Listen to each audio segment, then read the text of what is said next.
सुनो तो पापा। क्या है? अपनी मम्मी के पास जाकर खेल लो। पापा मैं कनपटी छेद दूंगा, चला जा यहाँ से। तेरा दूसरा हर टाइम पापा पापा। भली औलाद पैदा करी साडू साहब, जिंदगी नरक हो गई हमारी। बिट्टू जी अपनी मम्मी के पास खेल ले।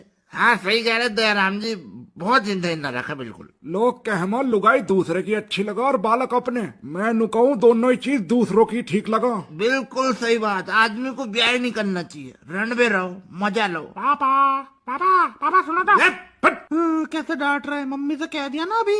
आओ साडू साहब, पैक मारने चल रहे हैं। हाँ चलो, शराब के लिए तो आई एम ऑलवेज रेडी। भाई जाओ, हट जाओ दूसरो। चलो साडू साहब, ये दुखी करो जाएंगे यहाँ। अरे साडू साहब, तुम तो पूरी बारात ले आए शराब पीने के लिए। अरे शराब अकेले पीने में क्या मजा दयाराम जी।